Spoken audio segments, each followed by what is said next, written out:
Hello, viewers. Good afternoon. Well, as we enter day 6 of the 16 days of activism, the Youth Roundtable convenes to have a conversation around what this means for us as a generation, but also to us as a country above all. But also we know that COP27 just concluded its events in Egypt, and therefore we feel it is important for us to explore the outcomes, the resolutions that came from that conference of parties, because we believe that they have a fundamental impact on our policies as a country, but also on how we implement government programs. Of course, issues around environmental assessment, issues around environmental conservation, among other very important aspects. Well, ladies and gentlemen, I'm joined by a panel of distinguished young people that it's now my honor to introduce to you. And the only lady on the panel is a face that you've seen on this show before, and that is Ankunda TrassyLynn. She's a student of law at Makerere University. Lynn, thank you for joining us. You're welcome. How do you feel being here once again? I feel so honored because this is what we're supposed to do for our society, to give back and, get back feedback from the people and know where we can improve for a better life change in society. Yeah, thank you for always sparing your time to be here. Right. Next to myself is Mr. Agaba Murokole, who is the Chief Executive Officer of Bridge Foundations, Uganda. Murokole, thank you for joining us. Thank you so much, Madam Comrade. I'm happy to be with you. I'm so proud that we are the generation that we can change the world. Wow, I love that sense of belief. The last panelist on the show is Mr. Odyek, Gerald, who is a social worker, a youth activist with Youth Action Movement. Gerald, thank you for sparing the time to be here. Thanks a lot. Yeah. It's a pleasure once again. As you see, all my colleagues are all youth, and everyone here, they're all youth. Yeah, I'm looking forward to have an interesting conversation today. Yeah, we look forward to the same as well.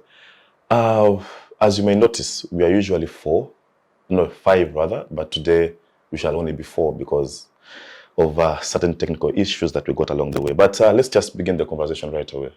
Lynn, I'll just give you the privilege to start us off. Yes. What does the 16 days of activism mean to you? Okay, so the 16 days of activism to me, first of all, this is something that started around 1991. And you realize that 1 in 3 women are likely to be facing violence. And it is worse when it comes to issues to do with security and maybe environment and the conflicts. If it is the case with conflict, then it becomes more timid to the people, because when there are conflicts, it is roughly around 50% that one has a chance of going through violence, or women being disrupted. So you realize that with these 16 days of activism, because when you look at the SDG number 6, that zeros on gender equality, and this is where women are facing a challenge. Most of them in societies, even if it is at school, women are facing the same. So the 16 days of activism to me are a way and an agenda that pushes and creates an awareness in society, where people make pledges and commitments to how best can we really fight for this? How best can we, save a girl or woman child? And these are the days that it starts on 25th of November. And when you look at 25th of November, that is the day we celebrate the elimination of violence against women. And when you look at the day it ends, the 10th of December, that is where we celebrate, it is International Human Rights Day. So I feel there was a right channel for in between, to preach to the gospel to the people and inform them that, you see, this actually, there are societies that do not believe that when you beat a woman, it is actually violence. There are some cultures that are so, fixed up and tied up to those old customs. And yet this is a violation of human rights. So to me, I feel that the coming in of these 16 days, yes, there have been critiques from here and there that why we only center on women, that men too are being violated, or that also they're going through the same challenges.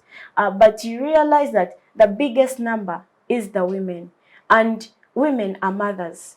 And a woman is someone that is really, I'm not saying men are not caring, but a mother is a mother. If you really have one, you know, a mother is a mother. They'll always do everything to make sure that their child goes through this, go through that, go through that. However much they struggle. So I feel that these 16 days of activism, it is not only a call for women or for girls, because in any way, who violates or who does the beating? These are the men that do the beating. And then I'm happy that I have a team of men. So there is need to bring more men on board and, you know, let them be key players and ensure that such vices do not happen to women in society. Wow, very interesting. Bridge, Yes. let's hear from you. What do these 16 days of activism, what comes into your mind? What do they even mean anything to you? If so, what do they mean to you? Thank you. I'm so great about the 16 days. First and foremost, it is just a call at the international level and in all organizations and the sector where we are. Sometimes you understand that a girl child education is the pillar that every Ugandan needs to hear about. For instance, where we stay, you understand that in schools, in organizations, where to workplace, you need sometimes GBV is at a high rate. You understand some girls want to get a job, but you find that the bosses would want to come in to violate the woman. Before I give you the job, you do this for me. That is gender-based violence. You find that you're in an organization, the boss also wants to use the workmates who are ladies. He cannot give you the promotion, he cannot do anything for you. But now when we sensitize the community about the GBV, this 16 will just give us another hope that we may change the situation where we are in. That's what I can tell you at this. Okay, thank you. Gerald, what are your opening remarks regarding your perception towards the 16 days of activism? In your youth advocacy, in your youth activism, what message is being told out there about the 16 days? Yeah, thanks a lot for this opportunity. When I look at 16 days of activism, I'm looking at quite a number of things, that is physical, sexual, emotional, psychological, and look in villages. Quite a number of young girls are being forced to take on early marriages. Quite a number of girls are being forced to do every work that are not supposed to be done by them. And girls are being denied a lot of rights, a lot of chances. And when it comes to meaningful youth participation, this is whereby I find out it is only boys, which is only men, that are actually trying to take over this meaningful youth participation, leaving these girls aside. Now, for instance, you get to a place and they ask you, why do you even have ladies? Because they're still taking back to the stereotypes, saying ladies are less intelligent, ladies are not supposed to sit on the same table with men. So when they introduced this thing about the 16 days of activism, it really opened our minds, and we realized that ladies play a lot when it comes to development. That's why when you look at gender, we have women in development, whereby ladies act as advocacy. They're advocates in all perspectives. They're entrepreneurs.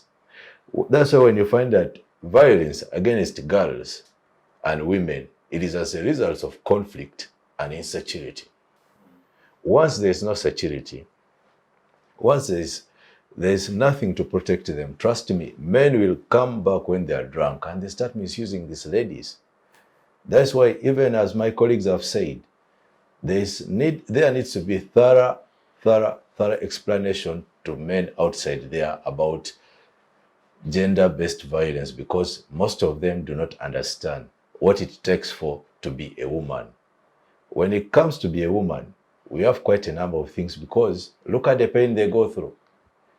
A man, just a mere urine makes us cry, but look at women, what they go through. Look at menstruation. They will tell you they have cramps. But how many of us, I'm now speaking to the young people, you have a boyfriend, you have a girlfriend, but does your boyfriend support you during cramps? You also have to look at that perspective, okay? So many people coming out with this kind of activism, it was a very well situated idea, and I really embrace it 100% because ladies are being left out. And it is time for people to step up and be like, ladies also have a chance in this community to change, both in political, social, and economic. It is their time and it is our time. Let us work hand in hand with one another, and we are going to enjoy a fruitful conversation with them. Thank you. All right, interesting. Lynn, let me Yes. come back to you. I want us to explore the legal framework a little bit, because we cannot say that all this gender-based violence and all this female genital mutilation and all these practices that we are talking against, I think the law has attempted to cater for them. For example, you look at Uganda is a signatory to the International Convention on Civil and Political Rights. Yes. We are part of the Maputo Protocol of Mozambique. That state went ahead to emphasize the need for the rights of women. Our own constitution, Article 33, is clear on the rights of women. So you cannot say that the legal provision is lacking. So where is the lacuna? Because the law seems to cater for what it takes, but also court has gone ahead to declare some of these legal provisions that are inconsistent with the rights of women and constitutional. You know the famous case of I think Uganda women lawyers versus Attorney General that declared female genital mutilation unconstitutional. Then you know of the recent Succession Act. You know, so I mean, what is lacking? The law seems to be okay, but why do we continue to have all these? Are the laws weak, or is it about enforcement? So to me, I feel that yes, the laws are there, but some of the people do not actually know that they are there. And another challenge is that you find these people, the oppressed or the victims, have no say, or they fear to be, embarrassed. Shame comes in. Now imagine it is me, and maybe there is some big guy there who's actually harassing you, or who is not treating you right. And most times these are the people who have a say, and maybe they have the money and they have the voices. So you find that some people see it, even when to bring these issues to court, they find that it is a waste of time, because they'll feel there was no justice that is going to be accorded. Maybe because they do not afford the court fee and stuff like that. But in the long run, you realize that there is that fear of they're going to think maybe I'm also part of this, or maybe the reputation of the other person, or maybe I will still not make it through. And then another challenge, I feel there is more of some societies are still bound to their cultures and norms. However much the cultures are really not positive towards transformation. Because if you're to look at, like I said earlier, you find some cultures do not actually believe that beating a woman, is violating is violating the rights of a woman. They feel that a woman is something that should be treated, as if they are not valuable, and maybe because they're not bringing something on table, so men feel they have a right to treat them the way they want. If I tell you that you have our children need school fees, you're not bringing anything to table, and then the man maybe feels maybe they see you as nothing, because you're not contributing maybe to the financial status of the home or the family. And then also some of those cultures, they tend to be so much attached to the old beliefs and customs that they are afraid to, move and transition to a better society. They feel that, for example, when you look at how women in those days were not allowed, to say eat eggs, to say maybe do not eat grasshoppers, do not take jackfruits, you realize that all that has really symbolized, yes, and it was said that those men, usually they were greedy men, they didn't want women to taste sweet things, yet they always showed it in a way that, you're a woman, you're not supposed to take this, if you take it, maybe this and this will happen. But definitely, which was not the case, because we are here in this generation, some of those cultures have been, been able to move backward as we transition to a better society. So, like I said, challenges to do with the law, there is still a bit of conflict with law and culture, where some cultures are not willing to transition to a better society. And then also the issue of mindset, and then the awareness of those laws. I feel there is still need more of pro bono work in those communities down. And then people do not know, if this happens, whom do I run to? And who can actually help me? They feel that even the person you're going to approach can actually do the same to you, depending on maybe you do not have the financial support, or you do not have a say, or you are a nobody in society. So usually a nobody, it becomes hard for you to approach a somebody, or even you lack the voices and the connections to those people. So You don't have Gamba Nogo. yeah, you don't have Gambanog, exactly. You don't have Gambanog. So it becomes so, so emotional, torturing. You have a lot of depression, and you find, like you said, the physical. You find maybe all your body, but this is something maybe we cannot see outside. Every day we see a smile of someone moving, but the person is really going through a lot.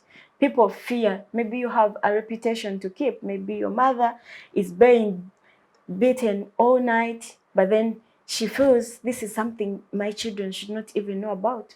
And maybe she feels, how am I going to really go and tell someone that, you see, I'm actually going through this? So women are emotionally at a higher percentage of being weak emotionally. And they always have to feel that, I think I can handle this. I think I can handle this. I cannot tell the other one. But how about we raise up our voices and say, you see, no, this is not how it is supposed to be done. It is supposed to be done this way. And so how about we, the men, also talk to our fellow men? Have these gatherings with the men, talk about issues to do with human rights, defending human rights, issues to do with morality, issues to do with humanity of our families, of the societies that we live in. It is not all about, you putting on smartly, then go to work, come back in the evening, and you're doing things that are really not good to society. Wow, very interesting, Lynn. Bridge, let me just come to you. Lynn has done a good job in terms of trying to explain to us the conflict between culture and the law. But I want us to focus more on the culture right now and the role of cultural institutions, because I know for sure that Uganda has so many cultural institutions. I come from Kekwara, actually. I'm sure there is Umukama wa Toro, there is Mengo right here, and all these cultural institutions, right? But some of these practices are actually orchestrated by culture. For example, the female genital mutilation is actually a cultural practice by the people of Sebei, But also, as we examine the culture, perhaps we could also look into the religious institutions, the churches, the mosques, and all this, because some of these practices originate from there. Polygamy is encouraged by some, and you know that polygamy comes along with because now if a man has so many women who he is socially accepted to have, then he will have to now conflict between, who do I give what? And Yes. that kind of disparity and unfairness could end up, costing them. So just the role of cultural and religious institutions, do they have a role to play? And if so, what role is that? Thank you so much, Madam Ankunda. Actually, culture used to be the fundamental practice that fought GBV in most cases, but currently culture lost interest. For instance, I subscribe to the Singapore rule. Currently, I was subscribing to Okama Watoro. Yeah. But in the previous days, You can be in both. Yeah, it can be in both. Okay. Because Renzuro Kingdom came from Ukama Watoro, and Ukama Renzuro also produced of Binjamangundubujo. All of us were one. Okay. But in the previous days when I grew up, during evening time, they used to have the gatherings. We have the chief leaders, the clan leaders, and the religious leaders. For instance, in Kasese, every week, all the boys below 10 years, if you have never gone for circumcision, we used to go and meet the elder person to teach us the norms of the culture. And in every 31st day or the 30th day of the month, all children below 18 years, we used to go and visit the grandfathers, those who were the elders, to teach us the norms of the culture. For instance, it was rare to find a Mtoro or Mkonjo lady putting on a trouser. It was rare to find somebody in the church with a trouser. But because now we have just cope up with the Western culture, we lost culture. Culture is no longer anywhere in Uganda. Because now it is who minds about me. Sometimes our people doesn't have awareness of what they are doing. You go to school, you have never met a church leader, you have never met an elder, you have never met any person who can help you in all circumstances. And you are just there, your own as Agaba. For instance, recently I was at Masindi Medical Center and I saw a client coming, a younger girl between 15 to 17 years, but she was developing a Freer complex. Then I tried to talk with the clinician and I asked him, can you intervene with this lady? And we see where the problem is. The girl was shy. She could not want to speak and she had the problem, which is just torturing her psychologically. And when we intervened with the counselor, we found that the lady was raped when she was 7 years old. She was worse raped when she was 15 years old. But she could not reveal. She thought she's already HIV positive. She thought she has lost hope. She has no future. And she could not tell anyone because she thought that when she tells the mother or the father, they will kill her. That's what she fear complex she has. For instance, in cultures of Buchiga, when somebody gets pregnant, say below the age of 18 years, he was taken to Caesar and dumped into water. That was the culture which was there, which was the worst culture and which was torturing psychologically, which was a dumping. And at the end of the day, you find that if our children are not given awareness, for instance, culture has lost value. This time we'll go to Acholi, you spend the whole day, you will not visit your mother, you will not visit your father, you will just come and do everything. When they say it is time for coronation, you will not even bother to go there. They will ask you, are you Acholi? You will say, no, this time we don't come because we are now in another world. This is the ancient world. They call it analog, now in digital migration. So you find that our people have no access to information. People are getting all those SGB in most cases and they are just keeping quiet that because they lack where to put the information from. For instance, the CEO of the organization, maybe I've employed a certain lady, I want to fall in love with her, she feels she will lose her job, she has no access to information, she doesn't know where to go. But at least when we come out and we communicate with the generation want to do, we can try to eradicate those violences within our communities. But the issue of culture, we encourage our leaders again to come back to the basics of the culture that we had before, where we find that you could gather children, you gather girls, ladies. Sometimes in Uganda culture here, ladies usually to visit the aunties before marriage, but it's now rare. You find somebody doesn't know to hear about visiting the aunt, but these guys could get information, to access information from the aunt. The aunt would tell her, if you put on decently, you will be liked by people. If you don't put on decently, you will be hated by people. If you put on like this, you may be raped. But if you put on like this, you will not be raped. But because we lost the culture, that value of visiting the elders, then that's where the problem comes from. We have no access to information. Your father is tough. Maybe your father is a drunkard. He comes at home when he's very tough.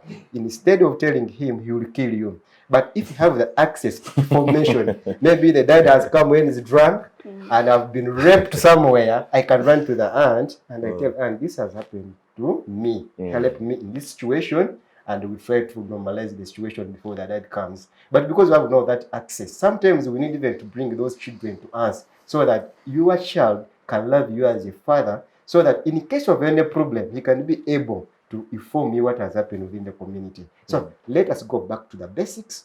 Let us go back to the culture. And let us encourage our leaders also to intervene to help our girls, to help our ladies, so that in the generation of tomorrow, we have the better Uganda to stay in. Wow, very Can I chip interesting. in something? Yeah, sure. Yes, so he talked about the issue of Bachiga and every other cultures. Now there's the same scenario that I heard about of where an uncle was raping a girl and he would do it frequently.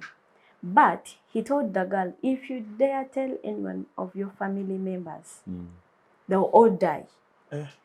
Now imagine someone tells you that. And you know how naive those young girls are. And someone is looking at losing their father, their mother, their sisters and brothers and all the relatives. And so this girl carried that trauma for some time. Until even when the uncle died, the girl still did not tell anyone. She felt what the uncle had said was actually true. Now, if I dare open my mouth and I lose all these people, where am I? Am I going to be homeless? Am I going to be with no one left to me? But then I want to allude it back to this year's theme on International Women's Day, that women need to break the bias. Break barriers, yes. Yes, so I feel, yes, as ladies, we go through all these challenges, but be able to speak up. Don't be so tied up to fear and get depressed. And in the long run, it keeps growing and you lose it all. You're not focusing on anything. You're just afraid of what is that man going to think about. Think about yourself. How relieved you're going to be if you find a solution to that. And think of how you could be the voice to the many that are there outside and not speaking up. And then take the action, because, it makes more sense, Kidega, when I come here and tell my story and say, Tracy, I was raped at this age, but, I was able to overcome it. Usually, sometimes girls think maybe things are not there. Or maybe they feel that, how am I going to look? A whole me? How is the society going to perceive that? Maybe they're going to, and then also there's this perception of society wanting to feed in what it assumes it needs to see or hear from you. So you feel that if I say this thing, society, people fear, what is the other person going to think? The other people are going to be like, that girl, maybe she deserved it, or maybe she's proud, or maybe she's, society always has that way, it triggers people down emotionally. So I feel we need to break that bias of fear and be able to speak up. If you cannot speak up and you're a lady, you're not going to handle in this world. Men are going to step on you. They're going to keep belittling your energy and your efforts. So read about gender-based violence, have the research, have the knowledge, and actively participate in those communities. Let them know and feel the impact, so that they themselves, in case they're facing those challenges, they can be able to speak up and, have the civil societies come in to give aid and support to them. And then also give hope. Give hope. So how did this girl eventually In the long run, it was too much for her because she was already using drugs and stuff like that. Even when the uncle had died, when you're young and someone tells you such a thing, you're very afraid. You feel feel it's true. So in the long run, the girl, it was too much. And there was a friend who realized there's something really wrong with the girl. Every time. It was a new friend, like you encounter someone within later days. And so she talks to the girl and says, what's wrong? Of course, it was after several months when the trauma was too much and eating her up that she was able to tell the girl, you see, this is what I'm going through, but I was told if I dare open up my mouth. Now that is someone who was not related to her. So she thought, if I dare open up my mouth, then it is a gone case for my family. But the girl told her, no, you see, that will not happen. You need to speak up. How about those other girls that are going through the same? You need to mind about your life. Don't focus on what society is going to think, as long as you get a remedy out of the situation you're in. So eventually she was able to meet her counselor, and yes, she coped her because there was no justice, because the man had already died. But her story was justice to someone. Her story was, a move on for someone to be encouraged and feel that if I go through this, I can actually prevail and get something better, or I can actually not stay in this discomfort of maybe a man telling me this and that. Wow, very interesting. Gerald, let me come to you. Oh, yeah, a comment here, sure. Yeah, I wanted to add on something little here. Of recent, we have been trying to sign the SRHR bill, and the cultural leaders and the religious leaders came in and was like, people signing SRHR bill. That means even as we're trying to advocate, we will also come with the CSE, that's the complementary sexuality education, of which it is totally out of the context of the religious leaders. So what are you trying to say here? That the change that is happening these days in the society, it has made these cultural leaders to be like, let these people be on their own, since they can't value our own norms and the morals in the society. Now, fact is, us trying to preach sexuality among young girls, they might think we are trying to promote immorality, of which our members, our cultural leaders, they are green about it. Actually, someone thinks that putting and teaching his or her girl about sex and sex education generally is like I'm teaching my girl to go and play sex at school. So what should I do? I better teach this girl that your work you're supposed to do, you're supposed to collect firewood, you're supposed to come and cook food, you're supposed to. That is the only thing. They don't want to know about sex. They want to know about gender-based violence. And that is some of the things that at the end of the day, it comes back to these young girls. You can hear the story. Mental health will normally follow these girls from trauma to stigma, depression, all sorts of mental health. They will face it. Wow, interesting. But I had a question for you as well. Let me just keep with you. One of the 16 days is meant to advocate on the issues of how can we end HIV and stigma. But I believe that HIV represents the plethora of epidemics, like, for example, malaria, Ebola, and all those things. But I believe that we could have addressed some of these issues if we had implemented the Abuja protocol, where that put forward a mandate that all African states must finance their health budget by 15%, not less than 15%. Uganda's health budget in the recent years constitutes less than 6%. At most has gone to, I think, 6.5. Yeah. So that shows you that we are still lacking in terms of funding towards the health center, because we are speaking about ending stigma. This could have been done if we had guidance and counseling centers across the country, which is a health issue.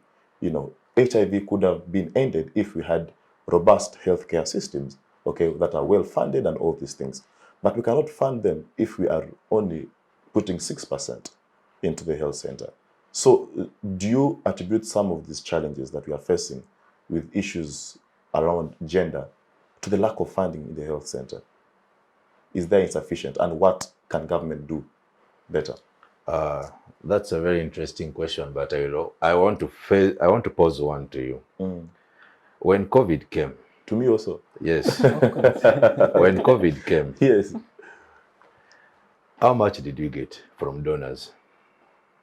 It was quite a number. I recall Russia gave us around 1 billion, something like that. Exactly. So, yeah. We had a lot of donors who were willing to take over this. Reflecting to Spanish flu that happens as well.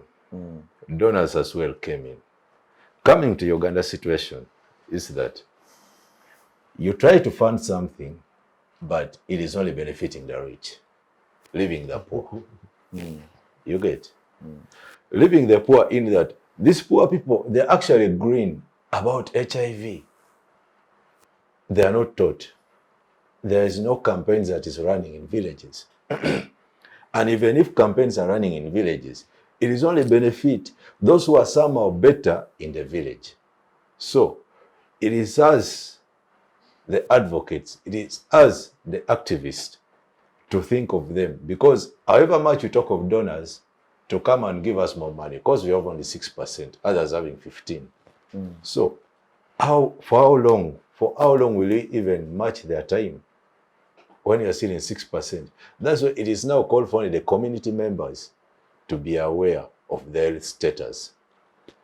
The little they have, they can sustain their living. Now, ending the GBV with that stigma, it also calls for these community members to stay alert, keep watch for one another. You know you're not fine. You're sick, but you're going to rape someone's daughter. Where are the VHTs? They also have to stand on alert. Where are the LCs? These are the same LCs whereby once I go to report my case, they'll say, leave me some 5,000. I don't have. Are you solving my problems? No, you are not. So if only we stand with our two legs and be like, let us end corruption. Start by us, not by government actually. It is by us we have to end corruption. Because every little thing we do nowadays is like, where will I benefit from?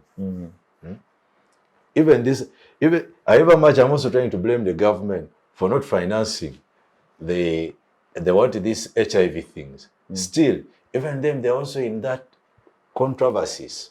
You know, money is coming from donors, but it's not actually reaching the people they're supposed to what? Supposed to benefit. We had COVID, only benefited the rich and the poor were meant to die. So, when it comes to controversies about stigma and HIV, it is quite a lot of questions that I can't answer it, but instead I critique it. Yeah. Yeah, I think I agree with you. Government needs to do more. Government needs to step up. But also I think that government can only do as much as they can, because what can they do if they have a limited resource envelope?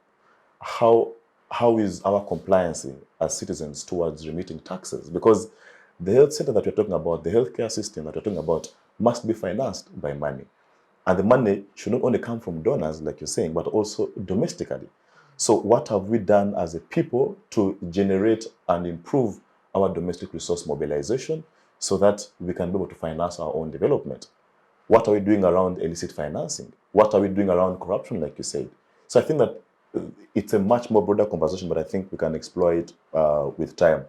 Lynn, let me come to you. One of the 16 days of activism is meant to end cyber harassment. Now, this goes either way. Cyber harassment affects rather both men and the women. But does the Computer Misuse Act of 2022, is it the silver bullet to addressing this particular endeavor? Shall we end cyber harassment with the now introduced legislation? Is it a solution anyway? Now, for cyber harassment, yes, I appreciate the Misuse Act, and I feel that it is going to be, of an additional point compared to how it was before. Because this is it. I want to zero on women, especially in politics. There are those so-called bloggers, and you're in a race, or you are, say, a person with your reputation, or say you are an important person, or an icon, or a mentor or a role model to some people. And there is how people would shamelessly put out information. Someone sits, they've composed a story, and the story, once you read the story, you actually feel that this is true, that actually this happened. Or you feel that maybe they're saying this girl, she's sleeping with that and that and that and that. Or they're saying this boy, he's using this girl and that girl and that girl and that girl. And they put out an image that society will perceive in a way that is really not right. And in the long run, you feel depressed. You feel tortured. Because honestly, imagine it is you. Especially WhatsApp. Someone is going to put something on WhatsApp and it is going to run as fast as it can. Statuses, screenshots, everywhere. In inboxes. I remember there was a girl who was complaining about a certain boy from some institution on issues to do with sexual harassment. And unfortunately, it was during a class group Zoom lecture. So I feel it was too much on her. By the time the teacher is teaching, and then all you're thinking of is, there's that private chat. And so she was sending a private chat to a friend, telling her about what she was going through during a lecture. This is how you can get tortured during a lecture. And so what happens is that accidentally she sends to, for everyone. And so everyone reads the message. And do you know what that means? You feel there is really a lot that you're going through. You're a student at a university. You cannot open up and speak up for yourself. Maybe at that moment, when even during a lecture on Zoom, you feel that this is the time for you, to share with your friend such sadness that is really belittling you. And so everyone reads and they're like, oh my God, is this what this girl is really going through? So in the long run, it brings out a public concern. Now, that was media, but to get back to cyber harassment. Now, I imagine someone was, because the same has happened, someone is talking about the other one. Instead of sending privately, they send publicly. But still, even if you do it publicly, or even if you do it privately, if I share something with Kidega, it doesn't mean that I can 100% say it is going to keep with Kidega. He also want to share with another friend, thinking that doing it, privately, that no one will know about it. But even the third and fifth friend are also sharing with their friends they trust. And in the long run, you find it is something that almost the whole school or the whole class knows. And it belittles your conscience, and you lose it. You don't study, you're depressed. How will my classmates see me? I've been facing this lecturer. And sometimes I realized that when you see such comments coming up in public, try to do a follow-up, because sometimes those things actually happen. We can say it is harassment, it is it is cyber, maybe this one is using media in the wrong way, but actually some things happen. But people never do follow up. If a scenario comes up, maybe it is a naked woman or something, if, for example, on Twitter, it is going to trend. You're going to trend on Twitter, and that is it. No one is going to do a follow-up to know what actually happened to this girl. What could be the root cause as to why this happened, and how can we stop such from coming? Of recent such scenarios were coming in. Institution this, the next time institution this, the next time the other institution, and which is really not good. Have we university students lost it? Because it is mostly the university students. Have we lost it? We are there to study and help society. But what we do, is it promoting what we are learning, or are we actually being looked at as if we are at school to just get those degrees and without the morality part of it? So for the issue of cyber harassment, I feel the restrictions put up are a bit more practical, but then are they going to be practiced, or still the issue of social stratification and classes will still hinge in and pitch up? And then also the issue of politics. You're going to find maybe it is this lecturer, or it is this, if you look at maybe it's Esther Nyanzi, it is this who has said this, and who is going to attack? Is the situation getting political? Because most times people have tried to make these things political. Maybe if you're attached to this political party, it is going to be seen as, yes, we can move on with it. It is going to be ignored. But then also maybe if you're attached to another political party, and then that is when it is going to hinge you. That is when justice must prevail. So we also look at these issues of political contribution in the cyber environment. Yes, and then also the role of we as individuals. Do not be the one that is really putting out information that is not right about someone. Think of if that information is actually put out against you, how would you feel? And then have that feeling of being good to people. Don't belittle them. Don't make them feel down. Don't make them feel like they do not want to live in this Uganda. You get? Yeah, such things really are making us as ladies and men not move forward. In case maybe you feel that I cannot even start up this because people have said this about me. People will not get customers. Maybe it is my business. Or maybe someone 10 years ago said whatever they said. People change. You've seen Desire Luzinda. She was formerly someone who maybe people are like, this woman, what is not happening?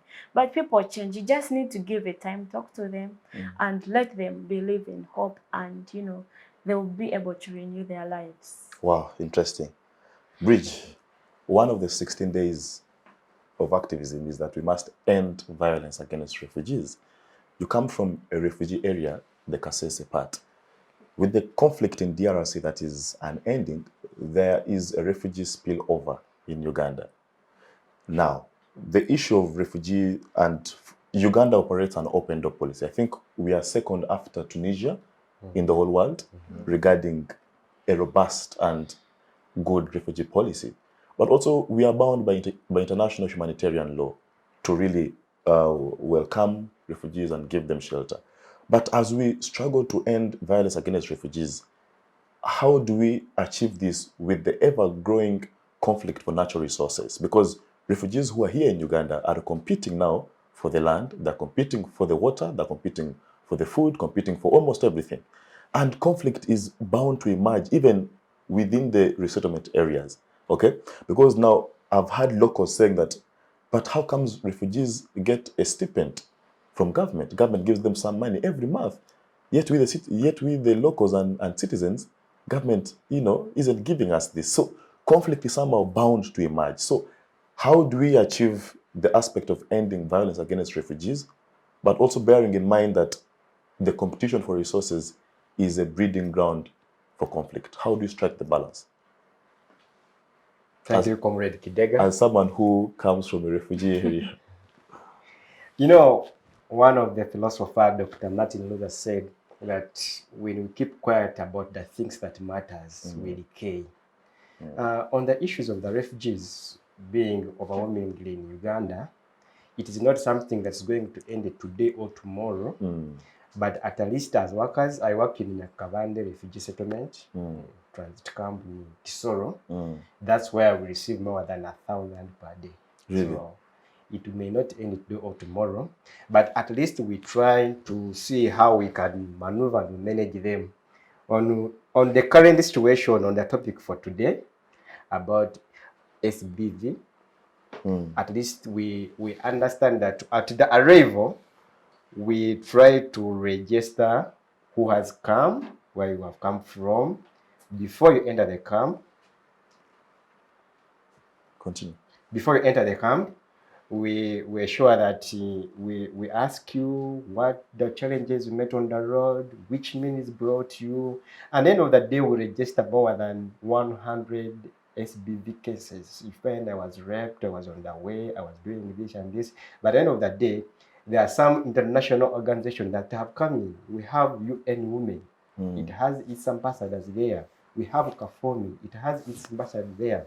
Me, I work in medical team international. We have counselors interacting with these people to at least get awareness to the community that this is wrong, this is right, raping is not good, all doing this is bad. But when politics comes in within the refugee, then it goes beyond even to our generation where we are. Because you understand, Congo is not politically stable and it will not go today or tomorrow because there are some political awareness. Others want to get this, others want to achieve this, no, Congo is a place based on gold. And we're in COVID-19 epidemic. And sometimes now countries who are coming to try to catch up with their economy, they come in. Because me, I work with international and I always meet the M23 rebel. When there is insurgency, we treat. And you find the level of a person who is a rebel being monitored is more better than a Ugandan. For instance, 2 weeks back, they shoot the M23. He was at our health facility. But you understand, all funds were coming from the UN headquarters, somebody to be operated in Mbarara Referral Hospital. Within 2 days, he was in Mulago, and within 2 days, he was already in Kenyatta. So you find that there is a rate of politics within the setting. So to us, we may not go far. We just leave them issues of generals to generals, but we welcome them. Uganda is a part of Africa. We have nothing to do, and we shall continue to be with them. And because they need also to have a rest, to bring them from harm to home. We welcome them. We give them what we can afford, but they are well facilitated more than even a Ugandan. Because for me, even me as a worker, I always see how people are being motivated. Then I say, we're not in the world we are supposed to stay in. But because of politics, you just leave them. We are below that standard. But we welcome them at home. We feel them at home. As they compete with us, we shall also compete with them. All right, thank you. Let's take a short commercial break. We hope that you are enjoying our conversations. But we know that you also have an opinion. There is a comment section right below this channel. Give us your comments. Give us what you think about the show. But also, if you agree with any of the panelists or disagree, let us know. See you shortly after. Digital rights are those human rights and legal rights that allow individuals to access, use, create and publish digital media or to access and use computers, other electronic devices and telecommunication networks. Digital rights include a right to freedom of expression, information and communication through technology, a right to privacy and data protection, a right to credit for personal works, a right to universal and equal digital access, a right to identity, a right to anonymity, a right to be forgotten, and a right for protection of minors, among others. The state's digital rights are frequently violated through various unfair actions, for example, blockage of websites and social networks, theft of credentials, unauthorized use of people's data for personal gain, privacy intrusion, online censorship, arrests and intimidation of online users, internet blockages, and the proliferation of laws and regulations that undermine the potential of technology to drive social, economic, and political development worldwide. It is hence every citizen's responsibility to respect rights of other digital users and to speak out or report to the responsible parties when one's rights are violated. Hello viewers, we'll be back from that short commercial break. Gerald, let me just finalize with you regarding this 16 days of activism. Just a quick question. How best can we end early child marriages? I saw a disturbing video some time back where there was this young lady or young woman who was being put on the border, and I think they were taking her to, I think, a man's home. And she was struggling and saying, please don't take me. And the perpetrators of this injustice appear to be relatives. So I don't know, we are talking about ending child marriages, but I think the families, the mothers, the fathers, perhaps the aunties appear to be the biggest perpetrators. So as we move towards advocating around this area, I don't know, how can we end early child marriages? Yeah, that's it's an interesting one. Ending early child marriage, it starts with us, the family members. We need to put in place a strict laws and policies that govern. However much we have policies of no policies without implementation, but it calls upon us, the parents, to stay more vigilant. And this one, I call upon the government to stand out for us. Look, these kids are still young.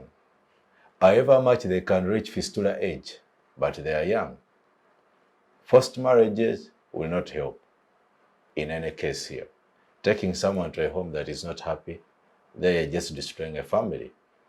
And another thing also, we need to sensitize these people. We need to create awareness. We need to put campaigns that end early marriages among the family and the community members. This one, I also call upon the VHTs to stand up, to come up and make a joint combination with the LCs and also the parents as well. And also to ask the men, why go force ourselves on these young girls? It is upon us to come up and step up as men. We should be men. Let us stop acting as if we don't know what the repercussion will be after this family forcing us to marry their daughter. We also have to understand that you might force me to marry your daughter, well, but what will happen at a later stage? I will not give a productive family because this girl will not be able to love me because she's forced. So it will only be a family that is full of conflict.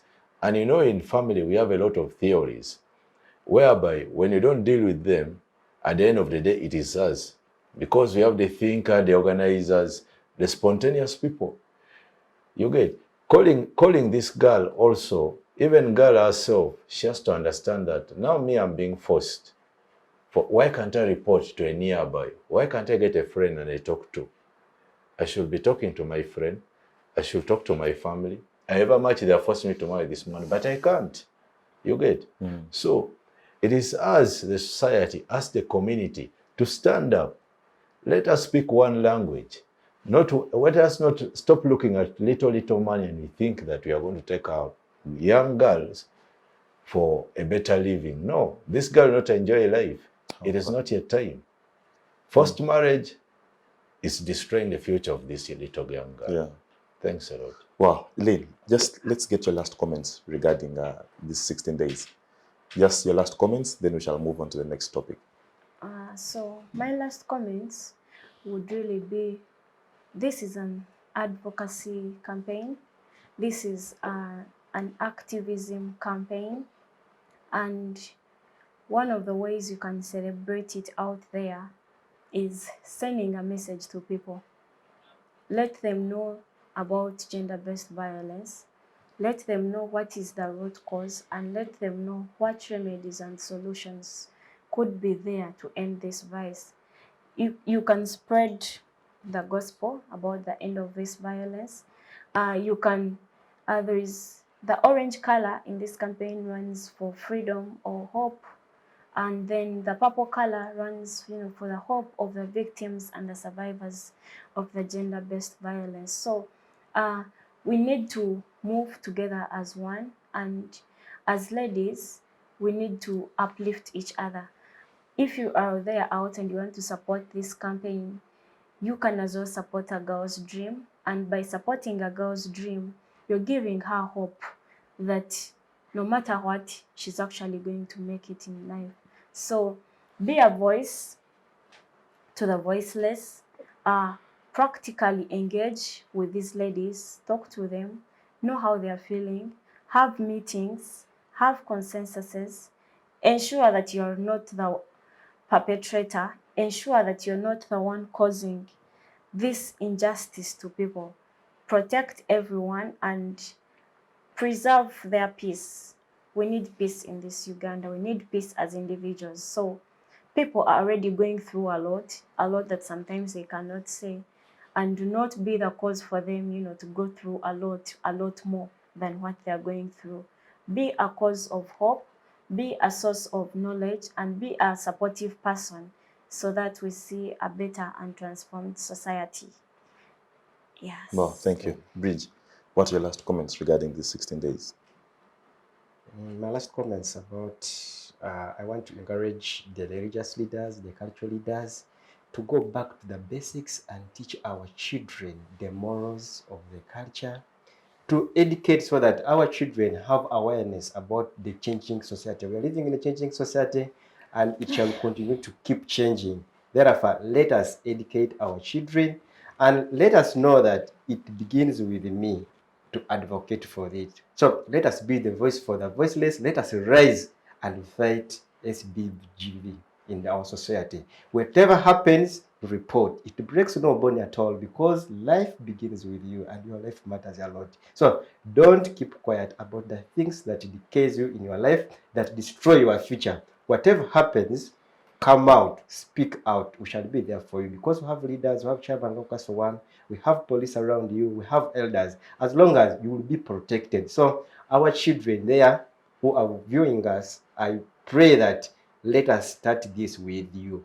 And sometimes I encourage also the government to intervene in those situations by funding out those programs, so that whenever we go in school, we can be able to talk with children in primary, in second, so that they can have access to communication. Access to communication is something very important for human life. That's what I can say.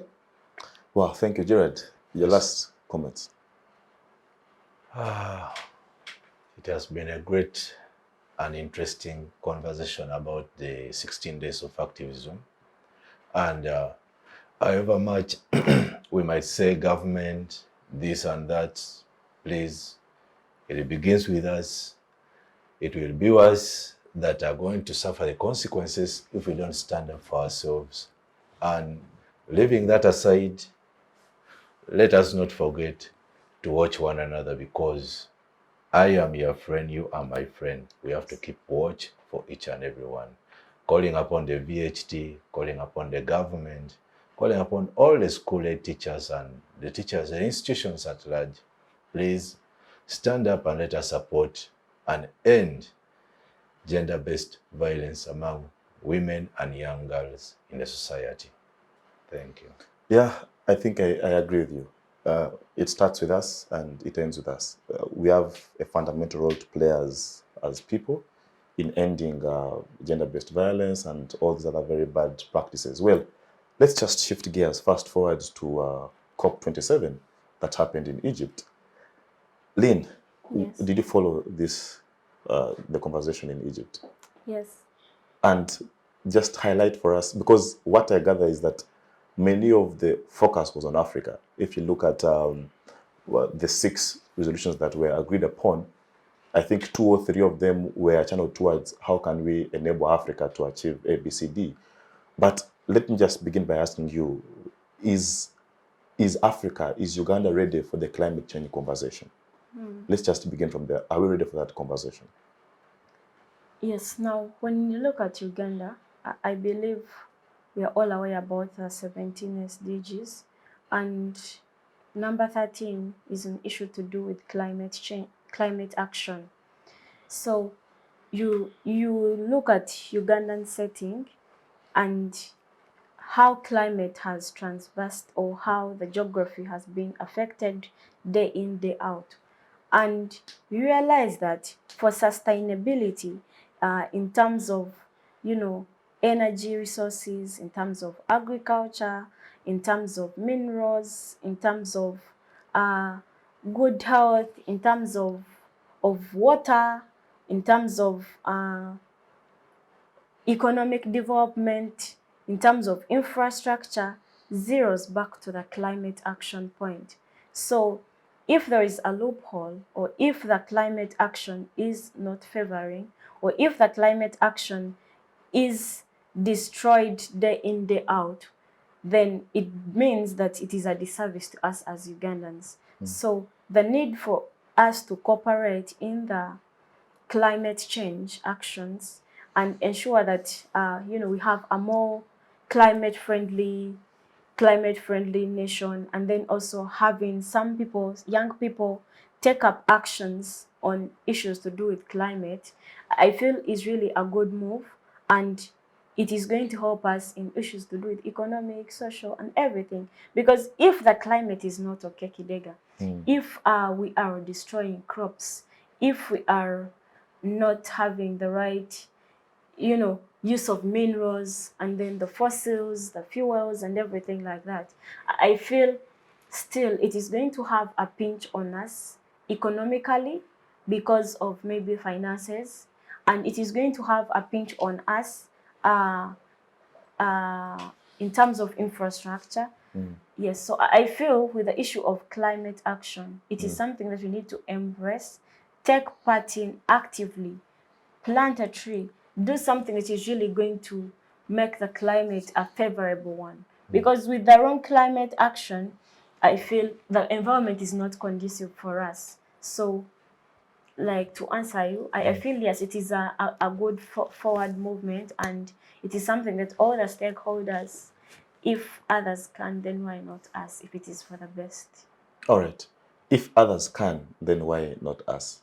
Agaba, if others like Europe exploited their natural resources, if they exploited their coal, they cut down trees, they industrialized, they put up, all these powerful industries in China, now they're saying, you guys, hey, there is a new world order, there is the climate change.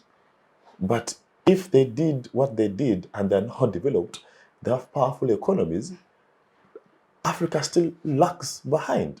Africa still needs to explore its natural resources. But they're saying, now, for example, in this COP, they resolved that we must cut down carbon emissions, not beyond 1.5 degrees Celsius. Now, I don't know, we have just discovered our oil, our viable oil, that we are set to produce in less than 3 years from now. So that's why I asked, is Africa ready for this conversation of climate change?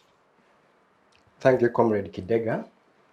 Indeed, we may be ready for this climate change action, but some of us, we need to first see the previous and we bring to the current situation. For instance, Libya did it to the best. Libya was a desert. It changed it into a forestry country, and at the end of the day, it destroyed itself.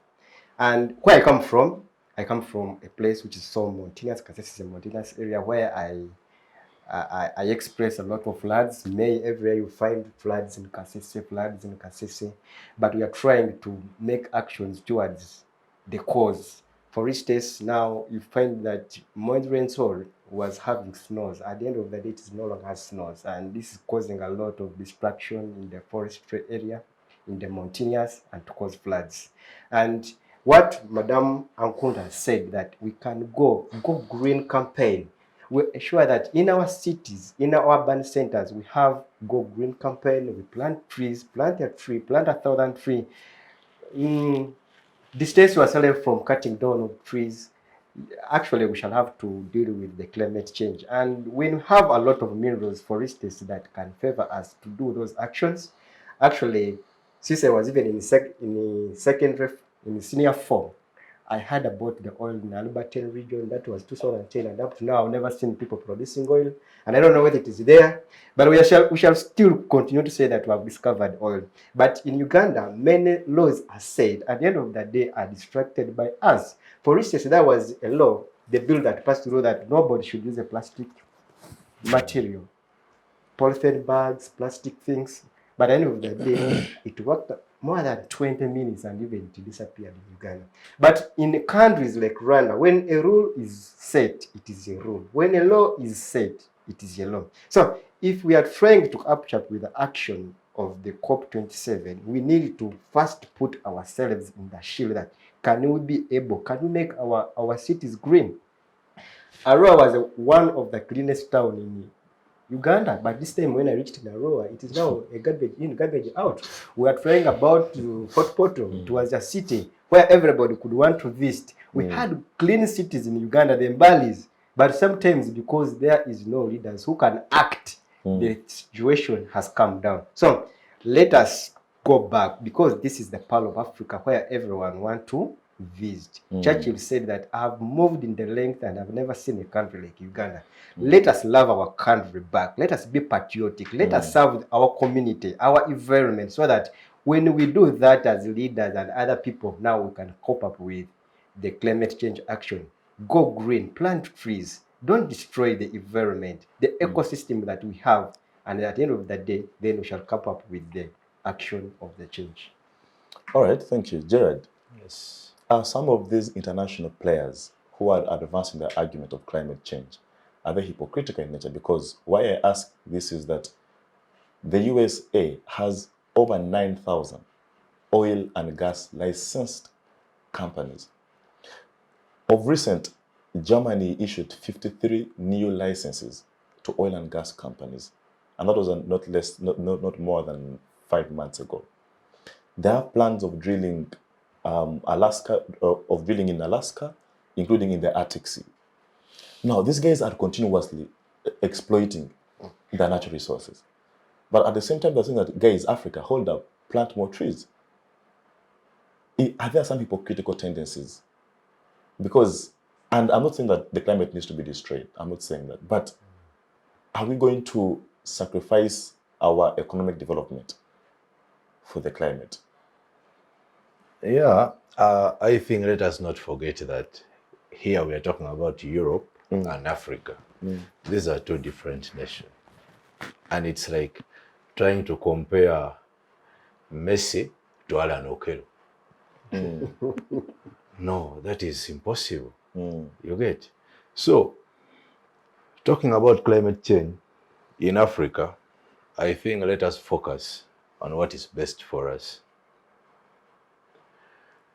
Europeans, reason why they might say that they have enough taxpayers' money they are using. They have enough industries that is moving. They have enough factories. They have technologies that can help them run whatever thing they want to do. But when it comes to Africa, whereby we are still learning certain things, how to use them, it really brings a lot of questions to us as well. Because when it comes to climate change, telling us to plant more trees or telling us to destroy them, focus on industries, and globalization is also there coming as well. Really, it still brings a lot of questions to us, because even us, all of us, we are developing. Africa is a developing nations. So, however much our fathers are telling us to do this, but certain things are beyond our control, it should be them to come and help us as well. So, you can't run something on your own without a help from the other side. I want to make addition to what Ndugu is telling us. In Africa, we also need to be ourselves, we as Africans. For instance, if you see politics within Democratic Republic of Congo, you will find that there is politics in exploiting our resources. Congo is one of the African richest countries with everything. They have gold, they have minerals, they have everything. But you wonder how Congo has tried to stabilize when we have the East African community. This one is a president who will speak something that is relevant to the other one. For instance, now, Kenya brought force to Congo. Yeah. Uganda have brought a force in Congo. Rwanda, they have their forces in Congo. But there's nothing going on. It is a matter that some of us, we are just in the background, which we don't know what is happening. And even if for me, I've never been a friend to the whites, because whenever they come here, they come to steal us what we have, the little we have. Yeah. They will tell you that they are helping you under UNHCR, but yet these are our resources that we have here.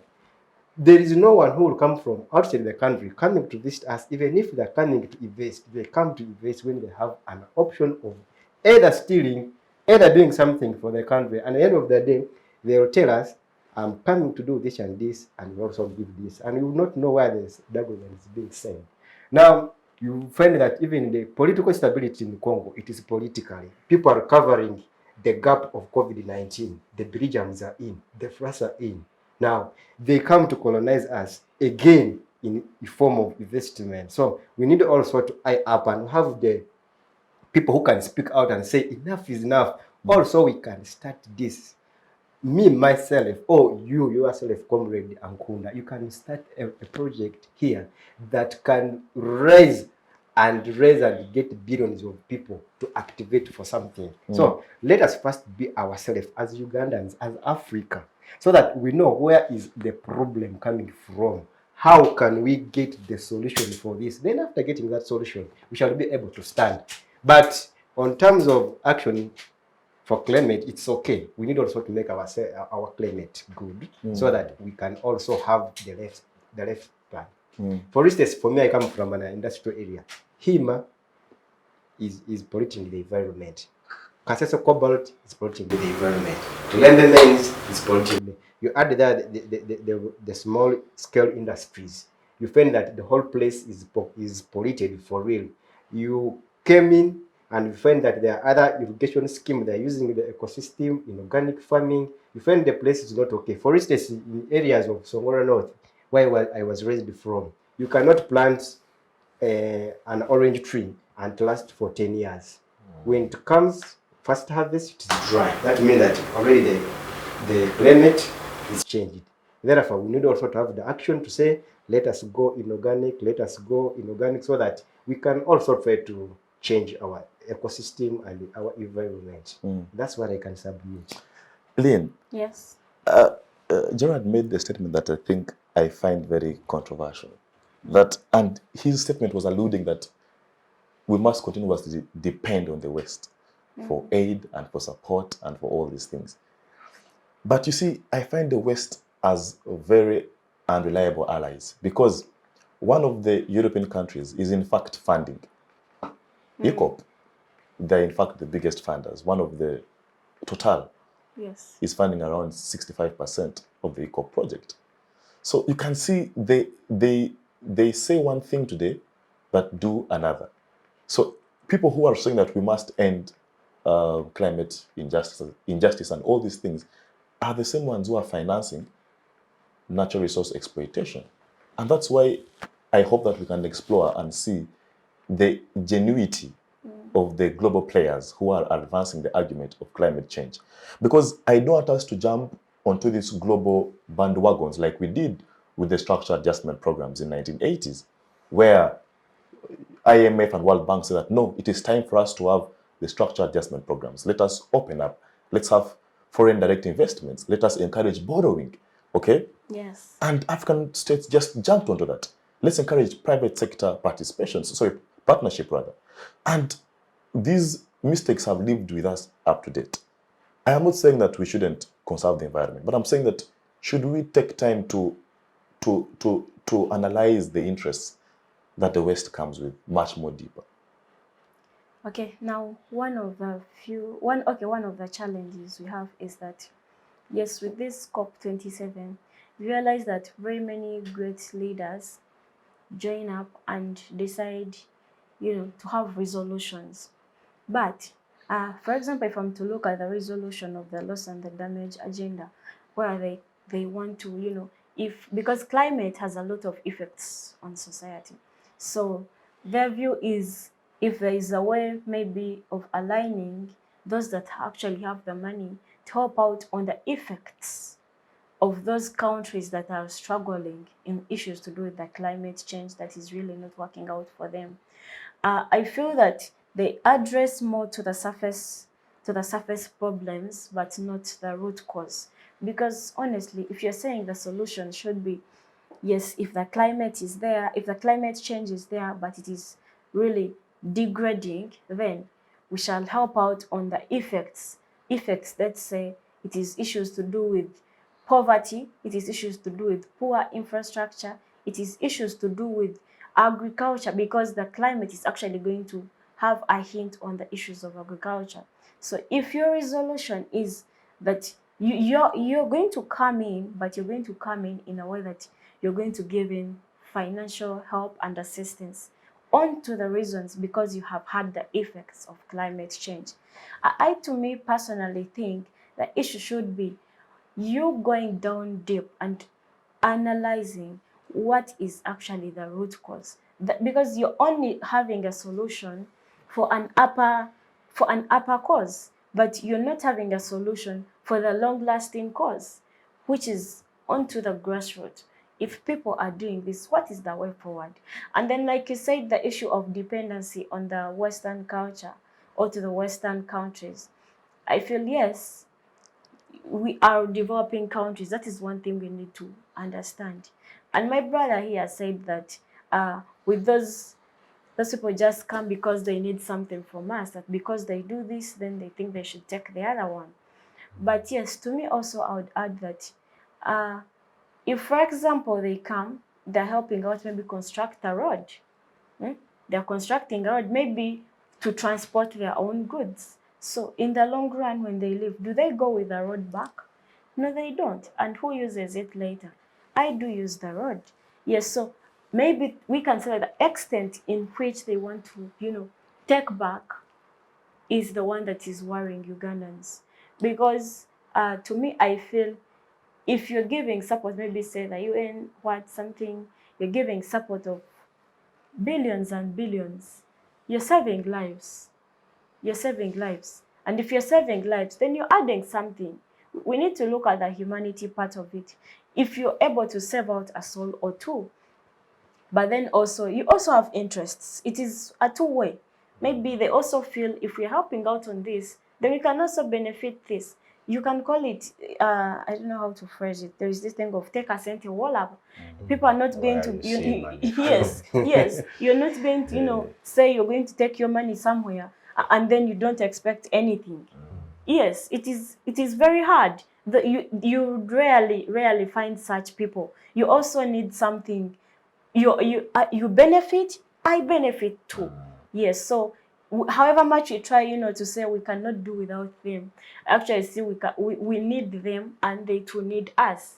Because it is not that when they come and do this, they're also not benefiting. They need us as well as equally the same way we need them. So we need, yes, of course, we need to not sell out our culture and values and norms and maybe beliefs, and then maybe also see something that is really going to be effective in Uganda or that is going to save us as Ugandans.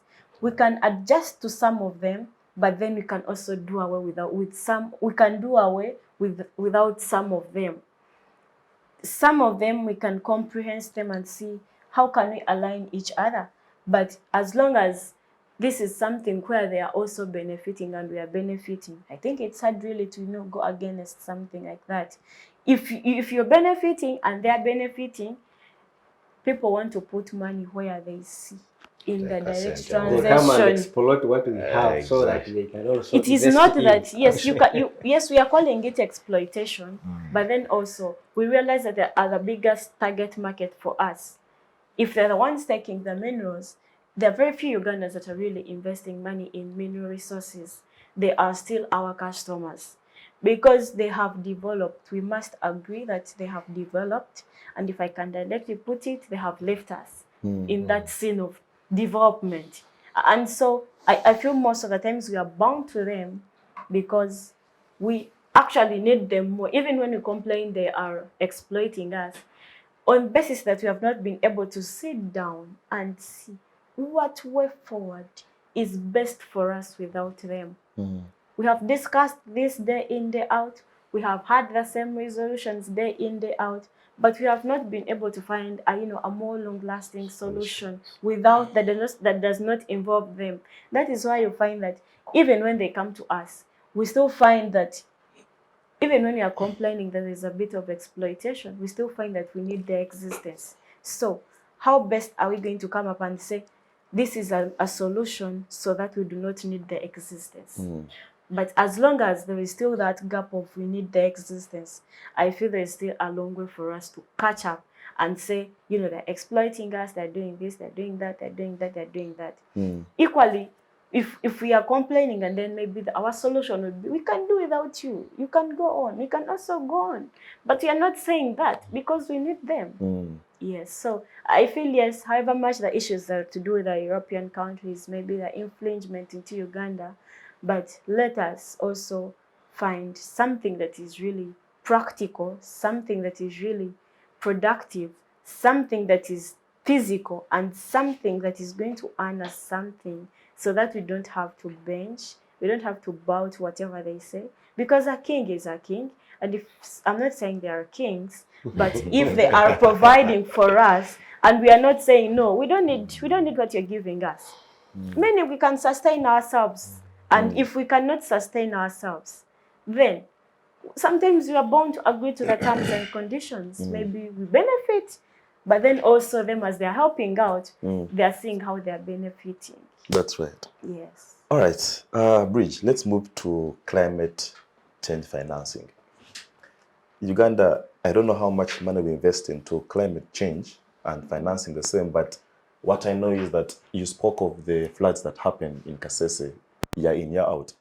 There are also landslides that happen in Bududa. But most times, our government appears to be more reactionary. Yeah, we only react when there is a crisis. We are not having a sustainable long-term strategic plan of building defense mechanisms, in that if the floods come tomorrow, how best can we deal with them? But also the issue of the wetlands that are continuously being damaged, because the wetlands are supposed to be catchment centers, so that in case the floods come, they are catched in the wetlands and they don't go ahead to destroy people's lives and livelihoods. So are we still lacking regarding climate financing? Because one of the resolutions made from this COP27 was that we must enhance climate financing and we must support African countries to achieve the same. So do you think that Uganda as a country is still lacking in terms of climate financing? Yes, comrade. Yeah, we are still lacking in terms of finance. For instance, if you want to, there's nothing you can do, an activity that you can bring out without finance. For instance, now we need to have Go Green campaign. We need to conserve the environment. You need teachers. You need the Ankundas to go there to teach people the advantages of exploiting the swamps. You need to tell people to plant trees, and everything needs finance for real. Because I saw there is 1 trillion campaign as an organization that was trying to bring more 2 million seedlings per annum. And at the end of the day, when you see their budget was running around 150 million, but 150 million to our standard, Uganda will stay under a poverty line. We cannot be able to afford that. So that means that we need also more finance so that we can try to educate people, the impacts, and you also yourself, if you cannot travel from here to Bududa, when you don't have means of transport, that means that you also want to be facilitated. And when you're traveling to Kasese to educate people that let us conserve the environment by not staying on the mountainous area, let us plant more trees, you also need more money. So we need finance in this campaign so that we can act. But if there is no finance, there's nothing you can do. Because even germinating a seed, it needs you also to invest their money so that we can bring out the product. So we need more finance in terms of this campaign so that we can make Uganda the great place to stay in. That's, I agree with the Western about financing this campaign. Yeah. It's something very important. Can I add on something? Yeah, sure. there? Feel free. So when the issue of finances, to me, I also feel that yes, maybe we are still limping, and we cannot easily sustain ourselves financially, because every time we still are getting loans and everything. So I feel, however, that yes, this seems to also be something those Western countries or those that are well off than us seem to show that yes, we can align, maybe we can help, but in the long run, doesn't it seem that the rich polluters are actually saying they're going to help the climate action takers? Because if you are spearheading, say, the pollution and everything, but then you're saying you're going to fund us, doesn't it seem like there is a bridge? Literally it does. You have the money, but you are the polluters. But then you're saying you're going to help us with the action takers of climate change to take part in climate change. But however, can we say that we do not need that money also? It goes back to what I said. How best can we align ourselves with them, and how best can we be able to fight? Because the root cause of all this, honestly, is nothing but poverty. Realize that money is the source of everything, and with money, you can really help out yourself. So if we don't have the money, then can we still allege that, that the rich polluters are infringing on us as the poor ones, but to be the action takers of the climate change action? Yes. You had a comment. Yeah, I wanted to say something about his sayings. Yeah, you see, financing also, I was thinking of also even the community participation as well. You get, however much this government and Uganda, we are trying to get money to finance the climate as well. The community, we also entitled to this because it is us and it is for us. So she brought in the fact that, a rich man is coming to invest in something also to take so that they can outgrow the economy. That is a very good thing, because Europeans, normally when you look at the dependency theory, Europeans exploited Africans a lot. They took Africans to their country, Africans worked, gave them wealth, bounced off from their country, came back wherever they are. That's what we enjoy now. We're enjoying our own money. So that means it is now us to participate on our financing. However much the money might not have reached us, but even us, we also have to act. In that small village we are in, let us try to plant trees. Wherever we are, let us try to conserve our environment. Wetlands, people, Uganda right now, we are approximately around, I think, 48% million people, sorry. You get, our population alone is also outgrowing us too much. Look at Mabira, it's now becoming empty. You get, there are no trees there. There's no reforestation. We have to, cut down trees, go look for money. People are looking for charcoal each and every time. Poverty, as she has said, is the root cause to all this. So it leaves us a lot of questions that, how are we going to finance this when even our population itself is also outgrowing our ability to finance our own climate. Yeah. In addition to his suggestion, I think that even we should set policies as government. We say either the policy should discourage or it encourage something. Now, if you can say people should not timber with our swamps, then it should be a policy and be implemented by the stockholders. So if we say people should not cut trees on the mountainous areas of Elgons, of Windsor, of Chigezi Highlands, so that also we can step on that, so that we can conserve the environment. Together we can, if it begins with you. I think that policy is there because I remember where we used to chase those who are, those who had located themselves at the wetlands. They used to chase them away. But we have those things of policy of no policy. Put out laws, we don't implement them. But Uganda, the laws are there. even if it's out. But it's there. It's there.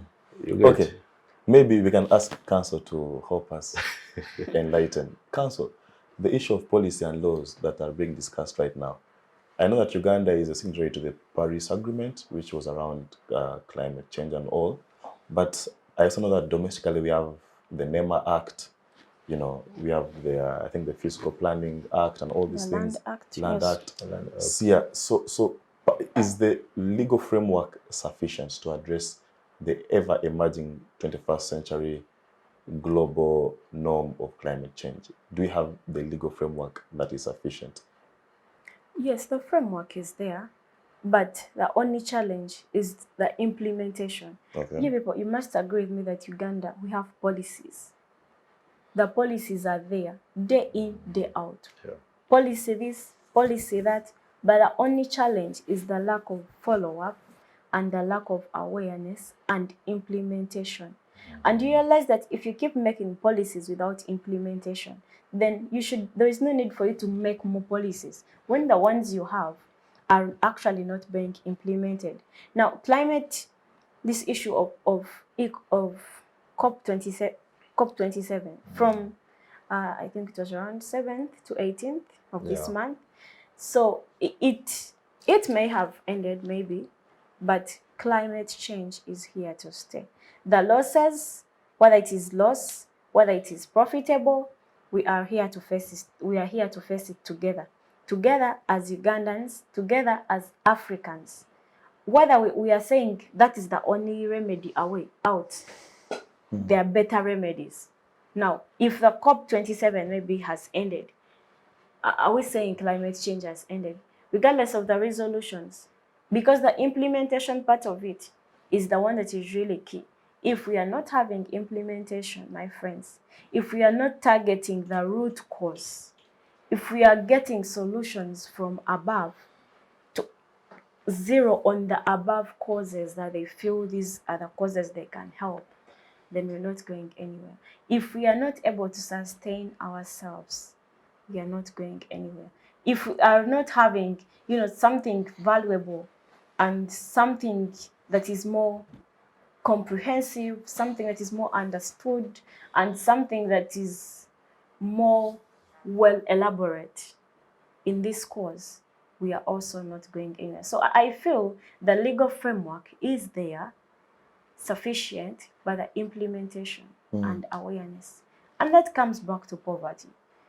These are things that people should be aware of, because if you're making laws, honestly, I believe you're making them for Ugandans, because these are laws that affect us. We could be victims, we could even be violating some of them, but people are not aware.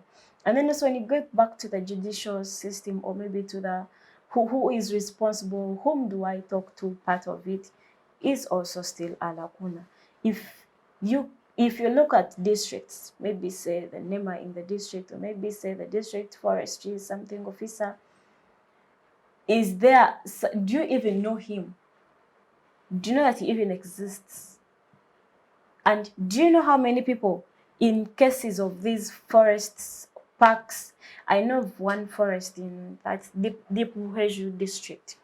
They were there, that they are government forests, but they seem to be like abandoned forests because they are so much hidden and so much deep in the village that people, they do not know about them. So you find many of the people around those places are actually, they pretend they're owning those forests.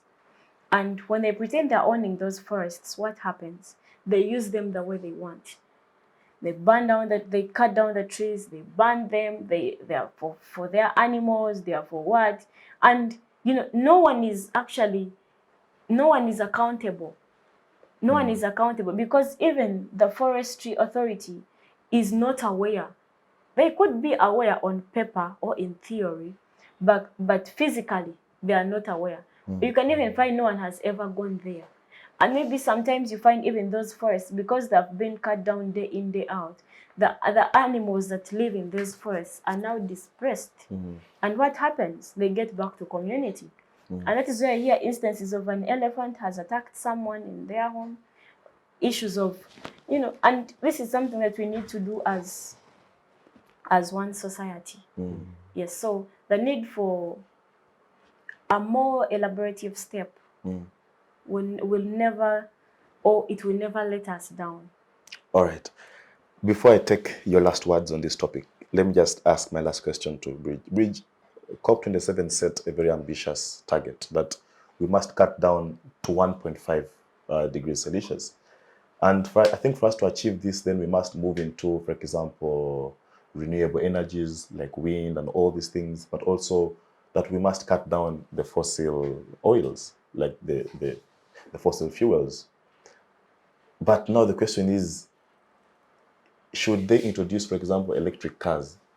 Ugandans who can't even afford to buy themselves food, can they afford electric cars? Because that is the conversation at the global level, that the electric cars that use batteries and use what. But I think they will be costing a fortune, if I'm to assume, really. So is Uganda prepared for such global trends? We are not yet at that level, really, because it will take time. It doesn't mean that all Ugandans cannot afford the electronic car. We can afford. There are those who have and those who doesn't have.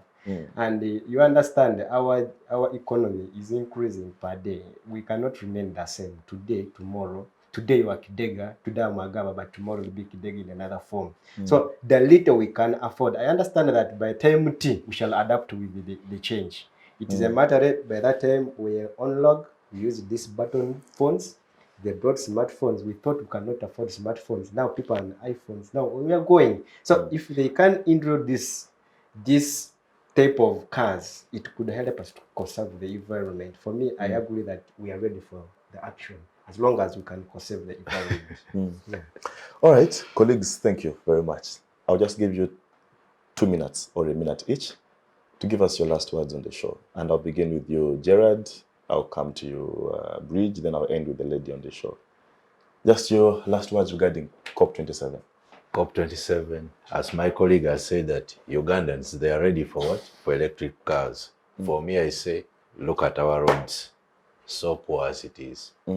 If we can't even manage a so-called Mercedes-Benz to move on a rough surface, what will happen when we have electric cars? How many people have electricity in Uganda? Very few. Let's not focus on only central. Villagers are lacking all that. They don't have food. About COP27, it's an interesting topic that we have heard of recent, but it all starts with us. We are going to benefit on the government. We are going to talk of the Europeans. Please come help us. Let us do this. We even brought out the legal framework about reforestation, plan, cut 1, plant 5.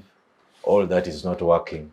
I think it is us, the community, however much we are poor, however much we are looking for this and that, but let us try to conserve the environment. Let us try to sensitize. Let us try to create campaigns to each and everyone about the importance of what? Of climate change in Uganda. Thanks a lot. Wow, yes, Bridge. Thank you, Comrade Kidega.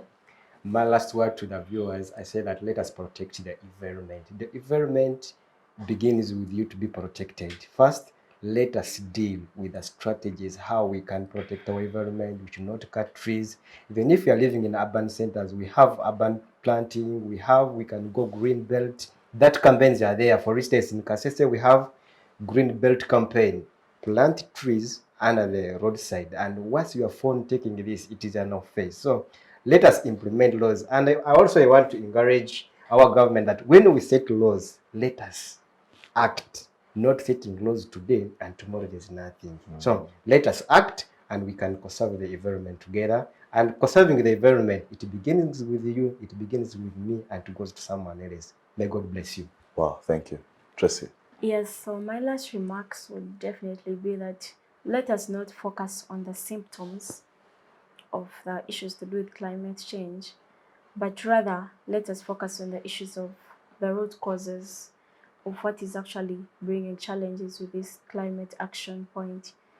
We need to identify right from the grassroots and then gear up right from the grassroots. If we say that we're always going to tackle the causes right from the top, then we're not getting the point right. And then also I feel there's need for us as leaders, either locally or internationally or at an African level, to coordinate with each other, get to know what is actually affecting maybe Ghana. How have they handled it? Or what is affecting Uganda? How can Uganda be of importance to Ghana? Or how can Ghana benefit from Uganda? Because we have had those conferences, we have had those initiatives, but are they doing something that is felt on ground? Or do they just go for summits or conferences, discuss points with these heads at the top who actually do not know the actual causes on ground, who also have hearsays and theories to give to the society? So let us involve a common person down, because these are issues to do with each and every one of us. Here in Kampala, it may not be as easy as, to take up the steps, but it could be as easy in Bushenyi. So let us first also focus on areas where can we help fast as we can, and what are the because you're not going to plant trees here in Kampala. There is definitely no space. Yes, so look more to the root causes, not to the symptoms, and then we hopefully believe that we shall have the best. Yes. Wow, thank you very much, Gerald, Tracy, and Bridge, for sparing the time to be on this episode of the Youth Roundtable. Thank you very much, the production team, for ensuring that this show airs right on time. Well, that just brings us to the end of this conversation. We hope that you've enjoyed, we hope that you've learned something. See you next week, same time, same place. Bye-bye.